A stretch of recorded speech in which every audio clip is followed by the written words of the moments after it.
अभी तो पता नहीं है कि कितना नुकसान कितना पहुंचाया गया है। जो ईरान की जो परमाणु फैसिलिटीज़ थी उनको कितना नुकसान पहुंचाया गया। अब अमेरिका के जो राष्ट्रपति हैं वो तो ये दावा कर रहे हैं कि बिल्कुल हमने ख़त्म कर दिया, ज़मीन बोझ कर दिया उसको।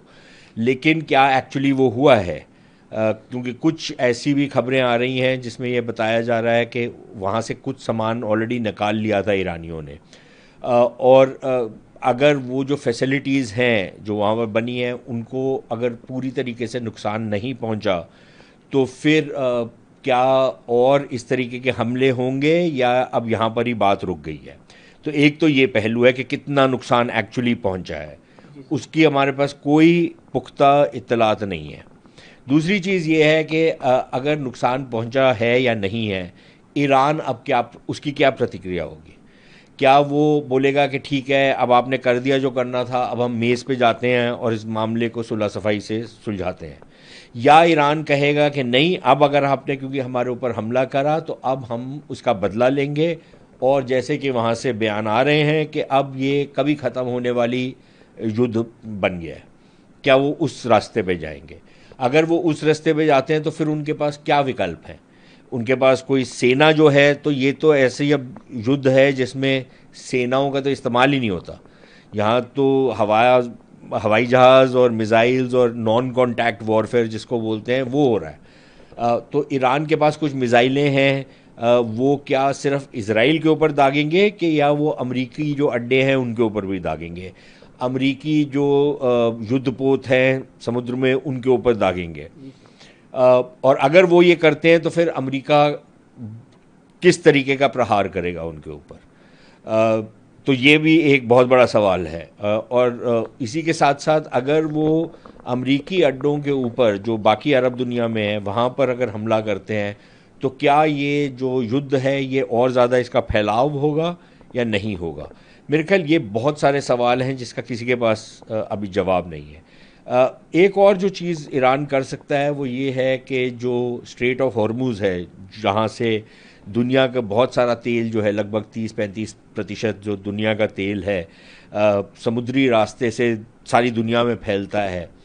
अगर वो वहाँ पर कोई अड़चन लगाता है या रोक देता है या उस सारे वाटरवे को ब्लॉक कर देता है तो फिर तो सारी दुनिया के ऊपर असर पड़ता है। भारत के ऊपर भी असर पड़ता है। हमारे लिए एक तो ये है कि तेल उपलब्ध होगा कि नहीं होगा। अगर तेल की उपलब्धि हम कर भी लें और देशों से, रूस से, आप अंगोला से या नाइजीरिया से, इंडोनेशिया से, वेनेजुएला से, और बहुत सारे देश हैं जहाँ से हम तेल ले सकते हैं, लेकिन फिर उसका दाम कितना बढ़ेगा? अभी भी दाम बढ़ चुका है तेल का, लेकिन अगर तेल का दाम आसमान को छूना शुरू कर देता है तो फिर तो हमारी अर्थव्यवस्था पे बहुत बुरा असर पड़ेगा। सिर्फ हमारी पे नहीं पड़ेगा, सभी पे पड़ेगा। सारी विश्व की जो अर्थव्यवस्था है वो चरमरा जाएगी।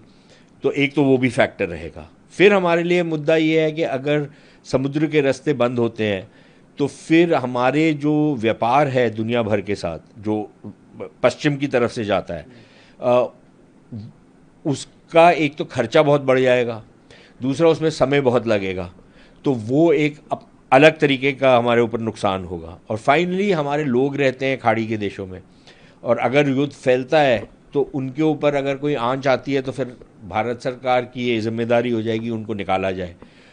ईरान से तो निकाल सकते थे क्योंकि कोई बहुत ज़्यादा तादाद नहीं है ईरान में, लेकिन जो खाड़ी के देश हैं वहाँ तो बहुत बड़ी तादाद है लोगों की, तो कैसे निकालेंगे उनको? तो बहुत प्रॉब्लम्स तो हैं। और फाइनली सबसे बड़ी प्रॉब्लम ये है कि अगर ईरान के अंदर जो पहले हम देख चुके हैं सीरिया में, लिबिया में, इराक में, कोई तख्ता पलट का खेल चलता है और वहाँ पर एक गृह युद्ध वाली स्थिति पैदा हो जाती है, तो फिर ये सारा का सारा खित्ता अस्थिर हो जाएगा।